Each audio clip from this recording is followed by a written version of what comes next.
I'm often described as a futurist because I advise many of the world's largest corporations on global trends, trailing out as far into the future as 2050. But I'm also a physician. And in that capacity, we've been looking at the future of drug development and CROs in a crazy world where over 7,000 different molecules are in development, yet only 45 of them were approved as new therapies last year in the United States of America by the FDA, where a world where it costs $2 billion or more to bring an average drug to trial when you count the costs of writing off drugs that got almost that far or just into the market and then had to be thrown away because of big problems emerging. A world of aging people, a world where we can perhaps turn off or slow down the process of aging, a world of genetic discovery, a world of digital explosions in AI, predictive analytics, and so on.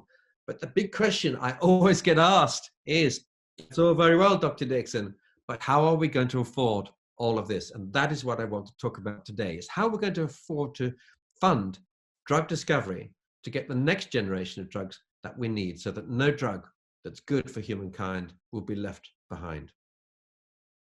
You can have the greatest drug discovery in the world, but quite frankly, it's all a complete waste of time if people can't afford to buy it. And that is the reality for an awful lot of drug discovery these days. So let's have a look at how we're going to deal with the issue of costs. And the first thing I'd say is this, that the rising costs of drug development are unsustainable and they're bad for humankind.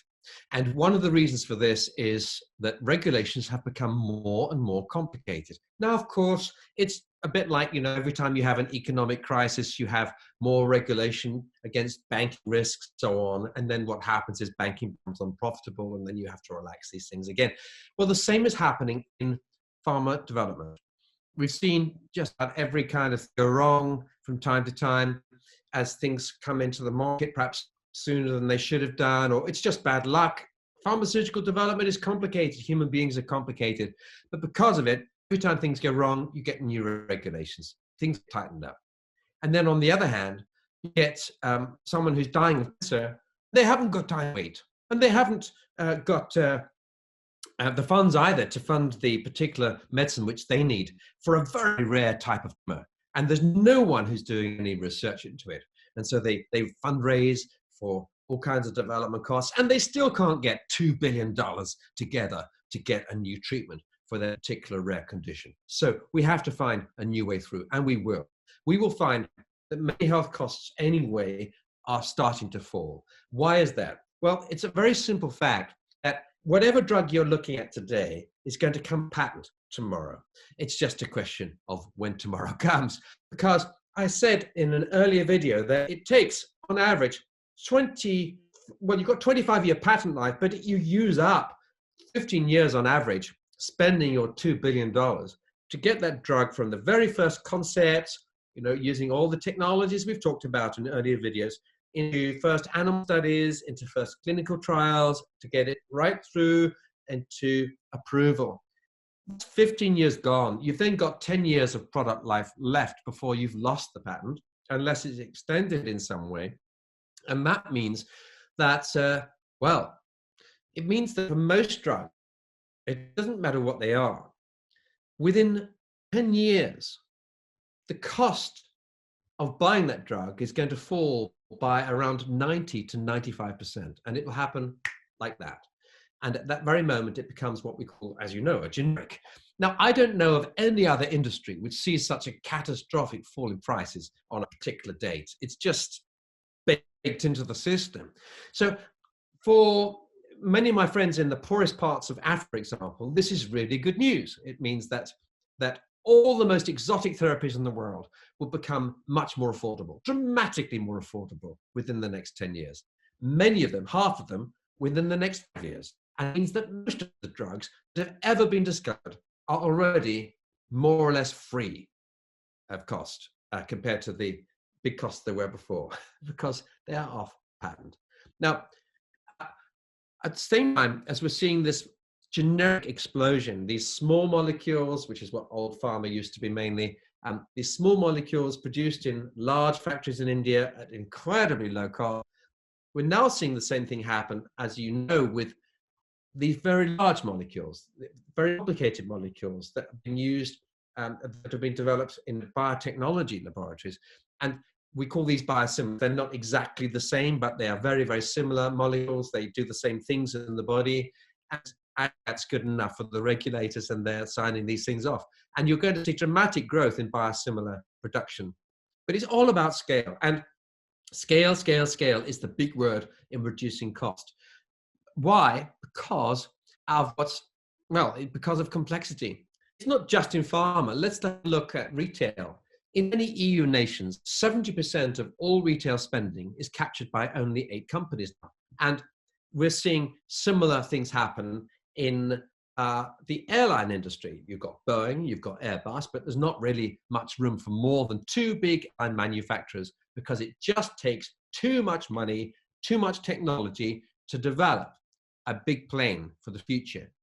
Our world is too small for 2 airline manufacturers, really. More than 3 mobile phone operating systems. In fact, this one I've got here, well, it's got one of those 2. The third one, which is, it's been more or less killed off.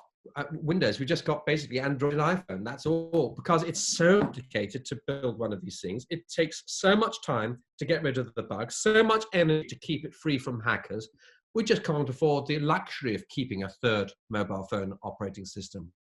It's the same with pharma. You can debate about whether the world is large enough to have 50 large pharma companies or only 10, but we can't afford 100 of them. But underneath that, you've got maybe 40,000 tiny biotech, R&D companies, university laboratories, outfits the size of a single porter cabin, which is more than enough to do all kind of gene editing these days and low-scale pharmaceutical research. So we're going to see consolidation on a large scale of pharma research, but we're also going to see proliferation at the bottom end. And in the middle, you have the CROs looking to outsource from large pharma some of what they're doing, and to help be agile and creative, and helping to take some of the strain off smaller pharmaceutical companies that just don't have the expertise. Now, we know that when it comes to clinical trials, specialist cancer centers have much better cure rates. And we can also expect the same to be happening with the medical research, that specialist research centers, we also know, have much better success in drug discovery. So these are, again, things which CROs can do. They can combine, best-in-class, world-class biotech capabilities, small-scale manufacturing capabilities, which you need to test the product. They can combine it with predictive analytics, big data, genetic research, technology experts, infotech, and so on. All of these things combined together in the same place. A small pharma company would never have all those specialties available. And a big pharma company might also struggle to have that same breadth of discipline. But at the end of the day, affordability comes down to proving cost and benefit. And it will always be the case, unfortunately, especially when the health bill is being paid by the government. And they're going to continue to look for hard facts. How many years of lost life will the person gain? And what will happen to their income?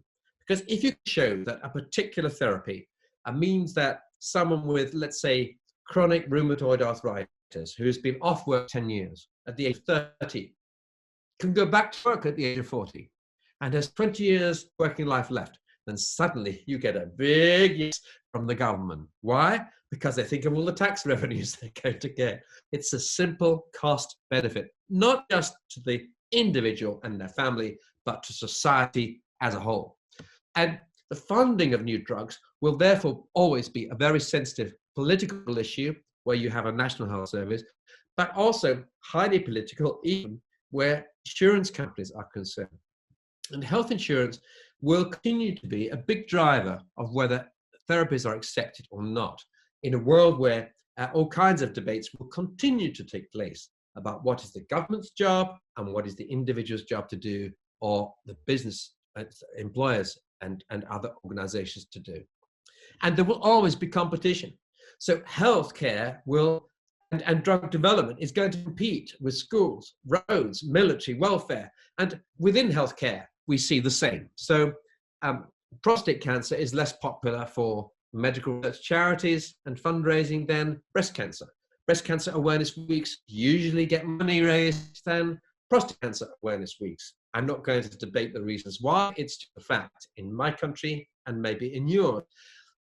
What it's linked to is emotion. So the future of some of these decisions about your drug, you may be involved in a fantastic drug trial, but whether it actually gets there or not will depend not just on things like medical care for all or health insurance policies or what the government thinks about cost and benefit, but it will depend on passion, on emotion, on pressure groups, especially when you have smaller groups of patients with relatively unusual but terrible conditions who are desperately looking for new treatments. And I mentioned already that the cost of drug development is unsustainably high, and you will see regulators deregulating in areas to make it easier for so-called orphan drugs to get through. These are drugs which are desperately needed by tiny numbers of people who are experiencing terrible suffering,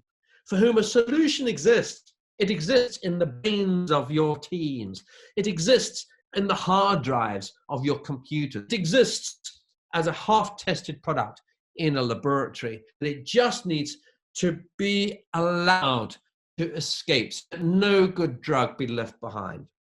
And with this, we will see regional decisions, as we've seen across the European Union, across whole areas of our world, looking to find common regulations and standards.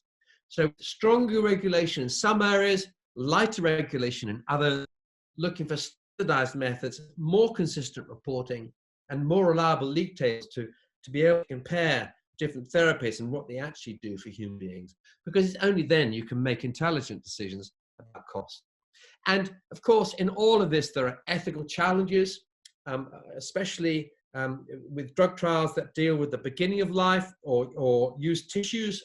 Embryonic stem cells, for instance, are highly controversial in many nations. They will continue to be so.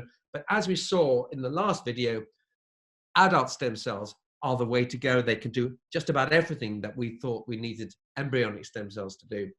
What I'm saying is, in all of these things, we will see some of the biggest ethical questions that humankind has ever faced. We talked about it in a previous video about editing genes from an animal into a human, from humans into animals, all kinds of things like that. Big ethical questions. Big ethical questions too about data privacy, about who owns someone's genetic codes, and about genetic discrimination, which is where some people find they can't get insurance anymore because someone's tested their genes and discovered that they're going to have a particular illness when they're 40, another when they're 43, another one when they're 45. But I just want to return to a basic thing, which is when we issue all kinds of directives about cost and new regulations needed, new ethical considerations, and how are we going to afford this, and we'll need to increase health taxation. And I just want to give us a reality check, which is that 1 billion people still lack access to any healthcare, and 1 in 10 people die of childbirth in some parts of Africa. So while we debate these things, I just think it's important that we are profoundly grateful for the healthcare we have, recognizing that when it comes to patient care, many people who are watching this video, probably most, if not all, live in an extraordinarily privileged environment.